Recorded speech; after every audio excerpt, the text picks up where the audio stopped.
Hello दोस्तों, अगर हम आपसे बात करते हैं सऊदी अरेबिया की तो आपके दिमाग में सबसे पहले बड़ी बड़ी इमारतें, ऑयल रिजर्व्स, महंगी महंगी गाड़ियाँ और ना ख़त्म होने वाले रेगिस्तान आती होंगी। बट अगर हम आपको बोलेंगे कि सऊदी गवर्नमेंट अनाज भी उगाता है और सिर्फ उगाता नहीं है बल्कि पूरी दुनिया भर में एक्सपोर्ट भी करता है, तो आप मेरी बात पे यकीन नहीं करेंगे। मगर इस सिचुएशन को जिस तरह से सऊदी ने हैंडल किया है उसका कोई जवाब नहीं है। उसी के बारे में हम आपको अपनी इस वीडियो में बताने वाले हैं कि कैसे 1938 से पहले जो सऊदी गरीब हुआ करता था, दूसरी देशों में जाकर के उनको काम ढूंढना पड़ता था और बाकी अरब कंट्रीज़ की भी यही हाल थी। बट 1938 के बाद वो बोला जाता है ना कि ऊपर वाला जब देता है तो छप्पड़ फाड़ के देता है, तो वैसे ही इनके पास भी कुछ हुआ। इनकी ज़मीन के अंदर से तेल की खोज हुई और तेल भी इतना कि कभी ख़त्म होने का नाम ना ले। तो इन्होंने ऑयल की ग्लोबली डिमांड देखते हुए ऑयल को एक्सपोर्ट करना स्टार्ट कर दिया और इसी के साथ साथ इनके बैंक की बैलेंसेस भी तेज़ी से बढ़ने लगी और पैसा भी इतना कि गिनने तक का टाइम नहीं। इसी पे इन लोगों ने बहुत सालों तक महलें बनाई और लग्जरी लाइफ जीते थे। सऊदी को जो भी चीज़ की ज़रूरत पड़ती थी वो दूसरे देश से इंपोर्ट कर लिया करते थे, जैसे कि पानी, अनाज, फल, फ्रूट, दूध, हर एक चीज़ ये लोग दूसरे देशों से ख़रीदा करते थे और उसके बदले अच्छा खासा पैसा भी दिया करते थे।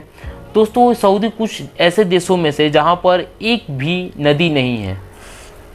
सऊदी के पास आज इतना ऑयल का रिजर्व मौजूद है कि अगर वो एक्सपोर्ट ना करे तो उसके पास एक 221 साल तक ऑयल मौजूद हो। और ये बात लेट से ही सही, मगर सऊदी को समझ में आ गई कि अगर वो इसी तरह से ऑयल बेचता रहा तो आने वाले टाइम में उसके पास खुद के लिए भी ऑयल ना बचेगा, क्योंकि ऑयल जो है वो लिमिटेड रिसोर्स है, एक ना एक दिन उसे ख़त्म हो जाना है। और इस टाइप से अगर वो दूसरे देशों से सामान खरीदता रहा तो उसके पास एक दिन ऐसा आएगा कि वो फिर से 1938 से पहले वाला सऊदी बन जाएगा। सऊदी में जो बारिश भी होती है वो सिर्फ उसके वेस्टर्न रीजन्स में होती है, जो कि पहाड़ी इलाका है, और बारिश इतना कम होता है कि 4 सेंटीमीटर से भी कम, और जितने भी बारिश का पानी वो लैंड में नहीं आकर के बल्कि रेड सी में जाकर मिल जाती है।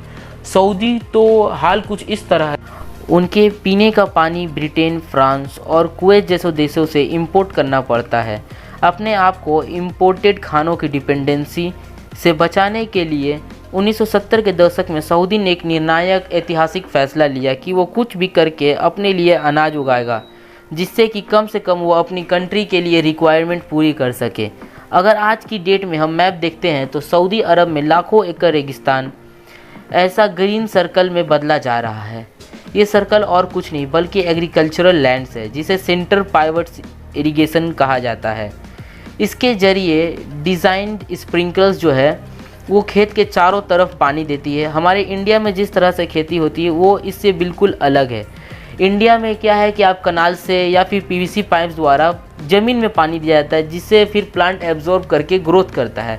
मगर स्प्रिंकलर से ज़मीन में नहीं बल्कि प्लांट्स के ऊपर पानी का छिड़काव किया जाता है, क्योंकि इसका कारण ये है कि सऊदी में पहली तो रेगिस्तानी मिट्टी है और उसके अगर हम ज़मीन में पानी देंगे तो जितना प्लांट्स नहीं एब्जॉर्ब करेगा उससे ज़्यादा ज़मीन एब्जॉर्ब कर लेगा, तो कुछ पानी तो इवेपोरेट हो जाएगा और कुछ पानी एब्जॉर्ब कर लेगा, तो प्लांट ग्रो करना नामुमकिन है उस जगह पर। तो इसीलिए उस पर स्प्रिंकलर के मदद से पानी दिया जाता है और यही व्हील जो है वो पूरी फार्म में चारों तरफ घूम करके पानी दे देता है, जिसके कारण इस फार्म का जो डिज़ाइन है वो भी सर्कुलर होता है।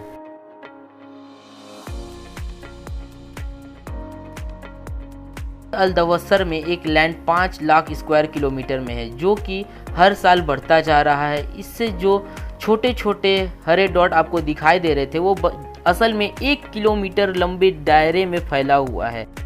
और सिर्फ वादी अल दवसर ही नहीं, सऊदी में और भी जितने रेगिस्तान हैं उन सब में ऐसी फार्म बनाई जा रही है, बल्कि ऐसा आपको सऊदी में बहुत जगह देखने को मिल जाएंगे। उसमें से एक ताबुक भी है जहां द लाइन भी बनाई जा रही है। अब बात आती है कि जब आपको हमने बताया कि सऊदी के पास पानी नहीं है तो ये इरिगेशन के लिए पानी कहां से ला रहे हैं। सबसे बड़ा सोर्स है कि 1970 में जब लीबिया को पानी मिला था उसी समय सऊदी भी पानी ढूंढना स्टार्ट कर दिया था। उसी के कुछ दिनों बाद सऊदी को 480 क्यूबिक किलोमीटर में पानी मिली थी और उस टाइम से आज तक सऊदी जो है अपने ग्राउंड वाटर के तहत 21 क्यूबिक किलोमीटर पानी इस्तेमाल करके 1970 से आज तक खेती करता आ रहा है। मगर जहाँ तक हम सबको मालूम है कि एक न एक दिन ये भी पानी ख़त्म हो जाने वाला है, तो ये जो अंडरग्राउंड वाटर सिस्टम इस पर हम डिपेंड नहीं रह सकते हैं। वैसे ही सऊदी भी यही जानता था उसके लिए उन्होंने डिसैलिनेशन प्लांट भी रेडी करा है, जो कि समुंदर के पानी को फिल्टर करके पीने लायक फ्रेश वाटर बना देता है और उसी से इन सब खेतों में भी पानी जाती है। तो डिसैलिनेशन प्लांट क्या है और सऊदी सबसे बड़ा डिसैलिनेशन प्लांट कैसे बनाया है, उसके लिए हम आपको एक अलग से वीडियो लाएंगे। तो हमारे चैनल को सब्सक्राइब कर दीजिए और वीडियो अभी तक पसंद आई हो तो वीडियो को लाइक ज़रूर कर दीजिए।